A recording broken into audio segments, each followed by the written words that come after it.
Good morning, everybody, and I'd also like to give you my very warm welcome to Queen's, to Riddle Hall, and to this conference on early childhood development for social cohesion and peace building. I know many of you travelled a great distance, as Paul said. Many of you had to struggle through Heathrow. Some consolation, I did too. I was on my way back from China. I ended up doing the same thing. So, but we made it here. But hopefully your discussions today, and indeed the fine weather outside, can banish any of those lingering challenges that you may have had. Anyway, from my own point of view and from the university's point of view, I'd like to say how delighted we are to be hosting such an important event. It's an important event for us in many, many ways, which I'll come to in a minute. First of all, internationalisation, Paul has used the word global connectivity, is something we really take very seriously at this university. So we place a very high value on projects and work that actually crosses borders, whether that's geography, disciplines, and brings breadth of expertise to challenges. And that's why an event like this is music to my ears. When I took up my role as President and Vice-Chancellor over 3 years ago, my vision was that this university, as a world-class international university, should really focus on the needs of society. And I put that challenge throughout the university. The Global Health Research Network, which you all know about and part of, which you're all going to discuss a lot more, ties in seamlessly with that type of mission statement. It involves a partnership being led by the Centre of Evidence and Social Innovation, which is led by Paul here at Queen's, along with UNICEF and the universities of Yale, Harvard and NYU in New York, under the auspices of the Early Childhood Peace Consortium. Their work is not only important, it will be invaluable for generations to come. And together, that work, developing a framework for understanding and measuring the impact of early childhood development, services on social cohesion and peace building, will actually benefit everybody globally. Addressing the needs of societies is exactly, of course, what your research network is all about. To use academic insight and research to impact positively, to measure what goes on the world around you and around us. Work has already begun for the network to support the development of early childhood development services in 6 lower and middle income countries that bring benefits to children, their carers and their local communities, involving Egypt, Kyrgyzstan, Mali, Tajikistan, Timor-Leste and Vietnam. And I know many people from those countries are here today, and I want to congratulate them on that work and also to welcome them. I know my colleagues are sick and tired of listening to me say that you can have the best researchers in the world, but if they sit in their ivory towers and their work lies on the shelf in a library, it's pretty worthless. Why did they ever start? Just being blunt about it. Brilliant research needs to have life. It needs to have application in order for it to come alive, in order for it to affect communities, and in order for it to have real meaning. And that's what this university is about. And social impact is something that we push now through our global research institutes. I see Hastings here, who leads the Mitchell Institute, and our pioneer research programs, of which CSI, Paul leads, is also one. And those, by the way, were chosen not by Queen's, they were chosen by the international peer review community as areas that we could impact on, not just here in Belfast or in Northern Ireland, but actually across the world. Yesterday, we had a wonderful event in City Hall, which I told some of you about, which really was a showcase of partnership with the city, of how a university and a city relationship can actually impact together. It's the first time the university's ever done that. Dr. Jackie Redpath, who's at the back, and Kelly, his partner from the Greater Shankill Partnership.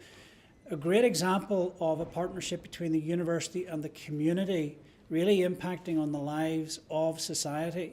And Jackie, thank you for your speech yesterday. It was to be applauded, and certainly the feedback on what you said has been very, very powerful. But it's a great example of how a university can really impact the society around it. And I know there are many, many examples here. And that's what we do, whether it's in cybersecurity, whether it's in astrophysics, whether it's in health, whether it's in food security, or whether it's in peace building. The Mitchell Institute, which is named for Senator Mitchell, who was a previous Chancellor of the University and now Chancellor Emeritus, actually works, and led by Hastings, who's here this morning as well, works on areas of peace, security and justice all over the world, and works in war zones and post-conflict societies in Brazil, Middle East and Kosovo, and very much interlinks with some of the things that you are discussing today, and indeed some of the workshops you've had over the last couple of days. Our children are our future. They really are. If we don't invest in our children properly, we are doing society and ourselves and their generations a massive disservice. It seems so obvious, and yet it's often the thing we most overlook. We're bombarded daily today with images of children caught up in wars, the consequences of those wars, and the thing that immediately comes to mind is the recent steady stream, of course, of refugees and asylum seekers fleeing Syria, Iraq, Somalia and other war zones. And of course, the child victims of Manchester, just to bring it closer to home, and more recently. And sometimes I think the world has become a cold world to those refugees, increasingly cold, and something that we have to actually reflect on.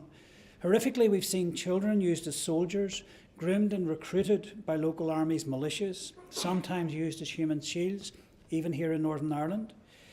In the West, we see children in poverty and difficult social backgrounds, and the statistics we know in our hearts that the chances in life diminish exponentially for those kids, not just only in education, but in chances of life, their health. They die 15 to 20 years before their counterparts who get much better opportunities. And of course, they suffer from mental and physical health and have no access to wealth generation. So the challenge to society is that we are failing those parts of society and we are failing those children. In Northern Ireland, as you all know, we know about civil unrest here.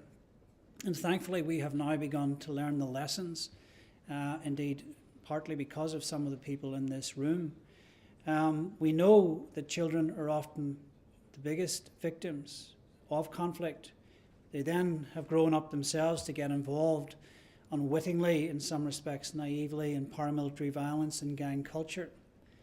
We've often seen, and in a very good way, how, along with the political gains made by our local political representatives who've taken courageous steps, a parallel process in communities has also been just as important in securing and actually retaining peace. And in some respects, actually, I think communities have an even more important role to play in maintaining peace and actually driving a certain type of culture within societies. That grassroots movement is often centred on children through organisations like Children in Crossfire, Action for Children, and of course Early Years. They've been instrumental, in my view, in promoting early childhood development programmes and played a huge role in actually stabilising peace in this society. And I think that's really, really important. Well, on a historical note, one of the first NGOs to host cross-community residentials for children at the height of the Northern Ireland Troubles is called Coromila. It was founded by a Presbyterian chaplain here at Queen's back in the 1960s. It's something we're very proud of. And that, again, is something now that has a long legacy of impacting the lives, not just of children, but actually of society more generally. The state also has a very important role to play, and will, no matter where you are, the state does, in funding programmes and in creating the right climate. So programmes here like Sure Start, supporting preschoolers in inner city areas, supporting their learning skills, health and well-being, including their social and emotional development. Indeed, our students here at Queen's now work in some of the most deprived areas in our homework clubs. We have over 500 homework clubs that our students actually work in, going in the afternoons to work both, not just with the students, but with their families. So they don't only go to schools, they actually go to homes as well. And Paul and his colleagues are very heavily involved in that as well. So while all those efforts are wonderful, we actually need expert analysis, because the honest answer is, it's not that this problem has just been around for the last 5 or 10 years, it's been around a long time. And we actually, in some cases, we don't know what is the best thing to do and what worked best. So how can we get vulnerable children earlier so they're less prey to the effects of war or indeed social breakdown? How do we know if the interventions that we're actually impacting with are really effective? How do we measure the outcomes, and indeed what should those outcomes be? And that's where all of you come in, and that's the importance of ECD and actually of the whole network. You are the people who are best placed to drive policy, to inform government and community and universities and policymakers, and of course most importantly to influence stakeholders including funders, leaders in society, and to promote best practice. So can I welcome you all again. I hope you have a lovely stay in Belfast and at Queen's, and good luck and every success with your deliberations. Thank you very much.